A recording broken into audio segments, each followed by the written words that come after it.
হন, সবাই রেডি হন, দুই হাত তুলে আজকে স্লোগান দেব, তোমার নেতা আমার নেতা। হয় নয় কানাইঘাটের মানুষ, এই আওয়াজে গৌরব গবদের তক্ততাজ ভাঙবে না, এই আওয়াজে দিল্লির মসনদ ভাঙবে না, এই আওয়াজে কাফেরদের কলিজার মধ্যে কম্পন সৃষ্টি হবে না।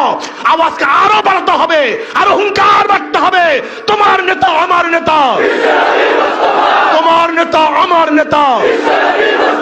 নারায়ে তাকবীর, নারায়ে তাকবীর। আমরা সবাই রাসূল সেনা, ভয় করি না বুলেট বোমা। নারায়ে তাকবীর,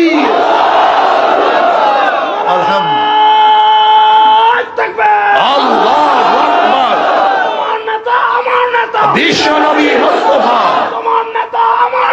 বিশ্ব নবী মুস্তাফা। আমরা সবাই রাসূল সেনা, ভয় করি না বুলেট বোমা। ইনকিলাব ইনকিলাব, জিন্দাবাদ জিন্দাবাদ। মুসলমানের সন্তান এই স্লোগান বুকের মধ্যে ধারণ করুন, কলমের মধ্যে স্লোগান ধারণ করুন। যদি এই স্লোগানকে ধারণ করতে পারেন, গোটা বিশ্বের নেতৃত্ব আপনারা দিবেন ইনশাআল্লাহ।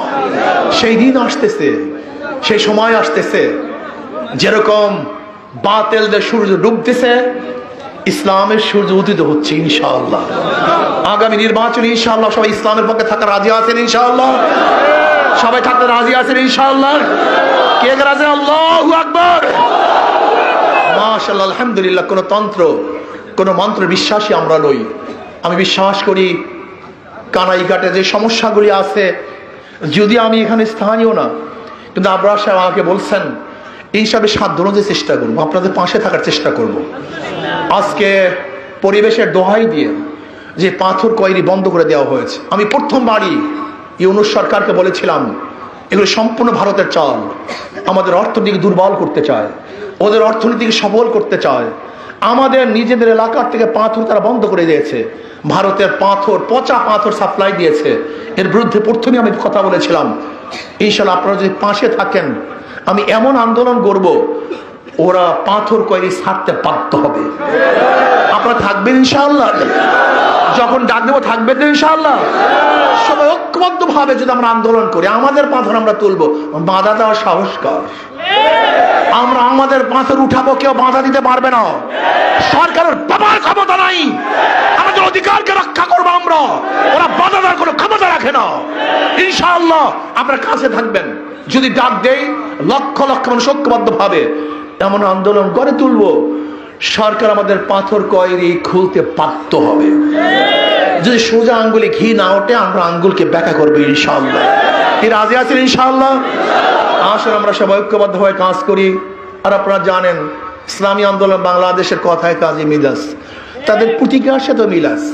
নৌকা নিয়ে যারা নির্বাচন করে তারা নিজেরা নৌকা চালাতে পারে না, যারা ধানের শেষে নির্বাচন করে ধান কাটতে পারে না, যারা নাঙ্গল নিয়ে নির্বাচন করে তারা নাঙ্গল বইতে, যারা গরু চাকা নিয়ে নির্বাচন করে গরুর গাড়ি চালাতে। কিন্তু ইসলামী আন্দোলন বাংলাদেশে এমন প্রতীক হাত পাখা, যে নির্বাচন করে সেও চালাতে পারে, যারা করে তারাও চালাতে পারে, পুরুষরাও চালাতে, মহিলারাও চালাতে পারে, কথা ঠিক না? শুধু কি তাই, কারেন্ট ফিল করে কিন্তু হাত পাখা ফেল করে না। শুধু কি তাই, কেউ কার মার্কা বুকে নিয়ে ঘুমায় না, কিন্তু হাত পাখা, হাত পাখা, এই যে হাত পাখা এমন এক প্রতীক যে এটা বুকে নিয়ে মানুষ রাত্রে ঘুমিয়ে থাকে। এটা বুকের প্রতীক, কলিজার প্রতীক, সাথী প্রতীক। আমি বিশ্বাস করি যেরকম ইসলামী আন্দোলনের প্রথমে ইসলাম শান্তি, তার প্রতীকের মধ্যে শান্তি, তার মানুষগুলিও শান্তি। ইসলামী আন্দোলন বাংলাদেশের যে হাত পাকে বিজয় হয়, তাহলে জনগণ বিজয় হবে, এই দেশ বিজয় হবে, মানুষ বিজয় হবে, মানবতা বিজয় হবে। কাজে আসুন, সব মার্কা দেখা শেষ, হাত পাখার বাংলাদেশ, সব মার্কা দেখা শেষ, হাত পাখার মার্কা। থাকবেন তো ইনশাআল্লাহ? আছেন তো ইনশাআল্লাহ? আমরা মুনাফিক নই, যা বলি তাই করি।